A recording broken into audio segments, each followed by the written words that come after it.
Hello? Hiya, Chris. Yeah, it's coming up on Friday. Chris, sorry, can I ring you back about this because I've got a student just arriving. Hi, Carrie. Hello. Hi, come in. Hi, sorry, I hope I didn't interrupt you. No, it's fine, I can ring again. So it's about the feedback, right? Yes. Okay, take a seat. Take a seat there, that's it. That's fine, so it's about the feedback. Yes, yeah? yes, So yes. have you got some questions for me then? Because that's... Yeah, I have already figured out some questions. Fine. So the one that I'm gonna ask is, because I understand from the questions that you said we should make reference to a specific ELT context, and I think I have tried to do that, but from your feedback, I think I might not do it well enough. So would you just explain it a little bit more for me? Right, can I have a look at the feedback again? That's the...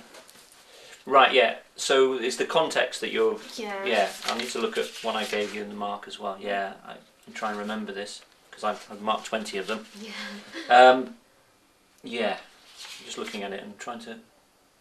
You did have a context, didn't you? Yes, I think I do. Yeah. What was the context? This is for Taiwanese adults that I want to teach. Yeah. Yeah, and you mention it, I think, later on here, don't you? So the point is that you've got in the question, it says make reference to specific ELT context. Yeah. You've done that. Yeah. I think my point is that you only mention it quite late in here.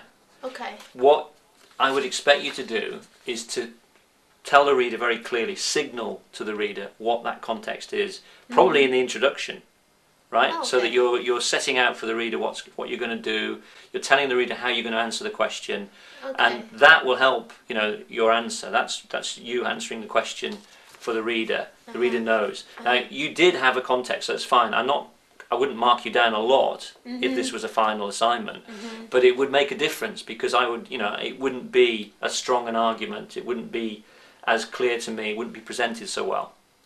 That's what I'm saying. Is that okay? All right. Yeah, I think I understand. So just make it more clear for the reader in whatever ways that I can. For example, like just point it out in the introduction. Yeah, it's what we call foregrounding, right? It's the opposite of backgrounding. So you're putting it clearly, making very explicit what you're doing and why you're doing it. Oh, Are you with me? Because if I remember, what you did with it is you had your context, but you only made mention of it quite late. Yes, that's right. So actually, it says make reference to, but you see that doesn't mean one mention later on. Okay. That's quite important if it's in the title. It means that you're going to refer to it several times probably. All right. And you're going to create some of your arguments, if you like, around that context. And it is important. It's very important for this subject area because in the second term, when you do methods, context in methods, where the teaching takes place, what kind of students, right, what kind of course, this makes a major difference to the kind of methodology you use. Okay. Right? Yeah. Okay? Yeah, right, that's good. Was there anything else? Yeah, I think, like this one, you said that I put it cited by someone year, but you said it's not natural. So I just wondering, how is it not natural, and what is natural? Right, natural for me. Okay, I'm just looking at what you put as cited by the. When I say natural, I mean what is typical in the journal articles, how writers refer to the sources, the references.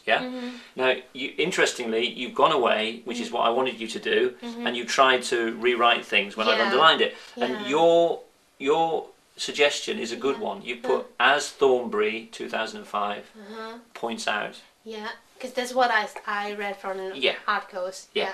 That's really good. That's exactly what I'm looking for. That's typical. That's what people use. What you've done is use something which is just it's not generally standard. Okay. But while I'm thinking about that, you've got maybe a couple of those, right, as cited bys, I think, in there. What I would suggest, if I haven't already done it on there, is that you need to try and think of a variety of those phrases, right? And again, you'll find them in your reading, okay? Try to remember them, try and pick them out and try to use them. Just 3 or 4 would be enough. Okay. But if I'm reading this and I see the same one again and again, then style is not so good. And it's boring as well. Yeah. Well, it is about boring, I think it's partly that. But it's not a big point, but it's going to help. Okay, I will need to work on it. Yeah, it's fine. Was there anything else? Was that? Well, just one last thing. I understand this is a formative task, and we will have a longer one at the end. Yeah, but this is 1,000 words, and of course you're going to do 5,000 words in your assignment.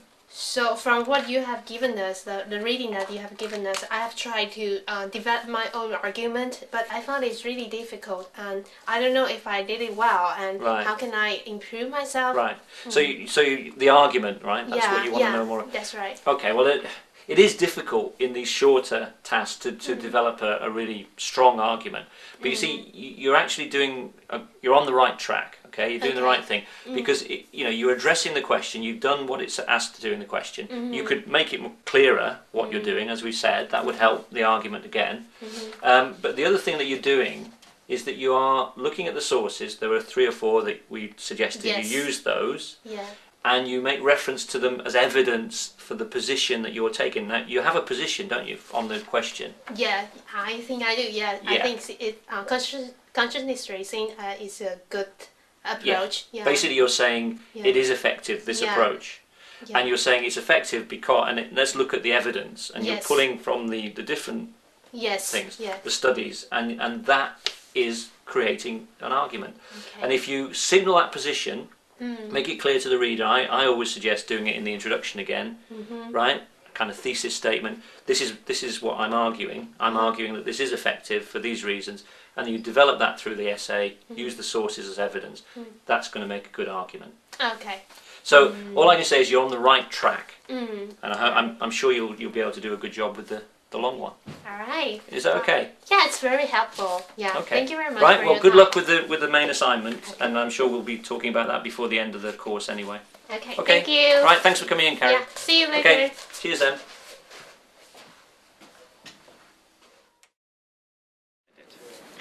The reason that I come is because I think I don't get the chance to interact with a native speaker in the academic context, and I think I should just make the most of my time staying in the UK. So this is a great chance for me to interact with an academic professional and to talk about the writing, which is, I think, it will be helpful anyway. And about the meeting, I think, because sometimes it's difficult to look at the written feedback, and what I can do is to guess what the tutor mean and what I can do better. But throughout the meeting, it is helpful for me to confirm whether what I think is right or wrong, and also to get more explanation from the tutor. Yeah, so that's very helpful, for sure. I think in the first place, one of the things that tutors need to get across to students is that feedback isn't something they just receive, read and put away, that we expect them to respond to that feedback. And in the case of the feedback that we're looking at here, formative feedback, which takes place during the term, during a module, that the learners should be able to learn from, take things forward from to their later long assignment that they're assessed on. We want them to rewrite things, for example, to try and find better ways of writing, using phrases, for example, maybe it's language and grammar. So we want the students to do this. We expect them, if we underline problems, we expect them to go away and work on these. And the only way they can check that they're doing that well is to come and talk to the tutor. So they need to be able to come and confirm things like that. So I think that's one point, and having the discussion is important for that reason. I think the second, and actually it's the most important reason for me, is that written feedback is by nature rather limited. Okay, that for the big issues that really students are marked on at master's level particularly, that is the argument, critical analysis, written feedback can't explain those kind of things. It tells students they're not doing enough of it, or they're not doing it in some ways. It describes a lack in their writing.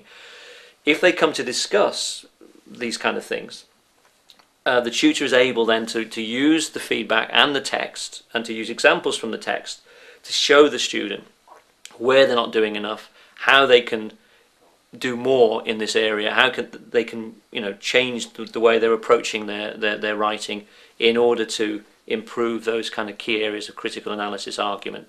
And I think in the end, that's why this kind of feedback discussion is essential.